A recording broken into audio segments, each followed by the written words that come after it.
पहले भी कबीर साहब की वाणी यही थी, गीता जी भी यही थी, वेद भी यही थे, किसी ने कैसे का भी नहीं पता था। इस दास से थोड़ा बहुत ज्ञान सुनकर पंसारी बनना चाहते हैं। हमने तो बड़े बड़े ढाणे हैं, ये दो कुतरू फेर पैदा होते हैं।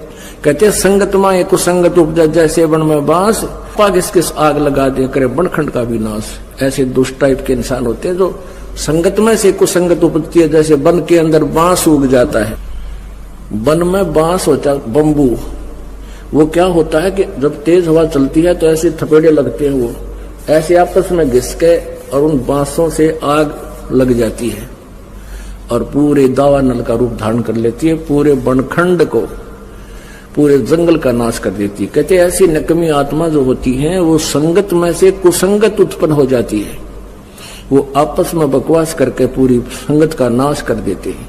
तो ऐसे कीड़ों से भी हमने सावधान रहना चाहिए। कोई भी भक्ति मार्ग का आपको गाइडलाइन दास देगा, अन्य कोई नहीं दे सकता।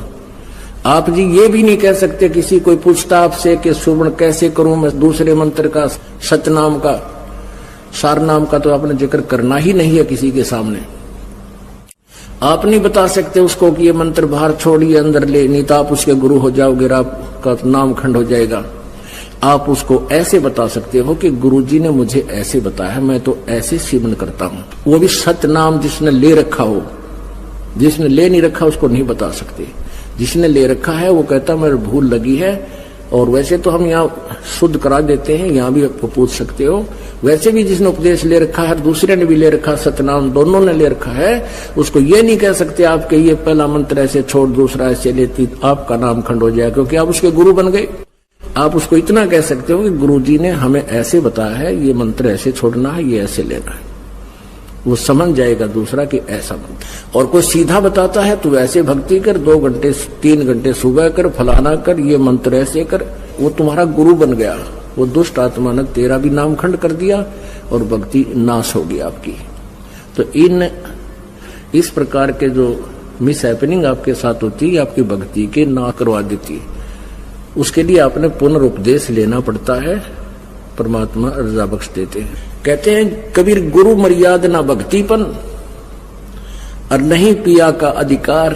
कहनी जब दूसरे पर आस्था होगी तो आप अपने मालिक से ऑटोमेटिक कट गए, परमात्मा से।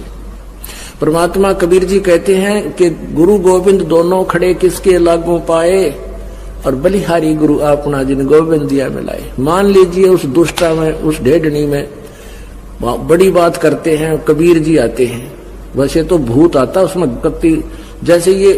तो परमात्मा ये कहना चाहते हैं गुरु भी खड़ा है और मैं भी आके खड़ा हो जाऊं, यानी मेरा कृपा पात्र संत जो तुम्हारे संपर्क में है वो और मैं साथ में दोनों खड़े हो जावा। तो तुमने मुझे नहीं अपने गुरु जी को स्वीकार करना, प्रणाम करना है। तो मैं तुम्हें पसंद करूंगा, तब मैं तुझे चाहूंगा, तब मेरे अपने मानूंगा। नहीं तो तुम्हें कोई भी भ्रमित कर देगा मेरे रूप में आके। आपने गुरु जी के अतिरिक्त किसी को नहीं आदर देना, भगवान को भी नहीं देना, मतलब यहाँ तक कह दिया। जब उस मान लीजिए उस दुष्टा में कबीर जी आते तो भी मना करते हैं कि नहीं तो गुरु जी को भी मानो। और जो दुष्ट आत्मा उनके पास जाते हैं वो तो उनको भक्ति नाम का अंश नहीं, उनका भट्ठा बैठ गया। तो ऐसे हमने कहते हैं जैसे माता गर्भ को रख यतन बना और ठेस लगे तक क्षीण हो जाती, ऐसे भक्ति जा। आप सुन रहे थे जगत गुरु तत्वदर्शी संत रामपाल जी महाराज जी के मंगल प्रवचन।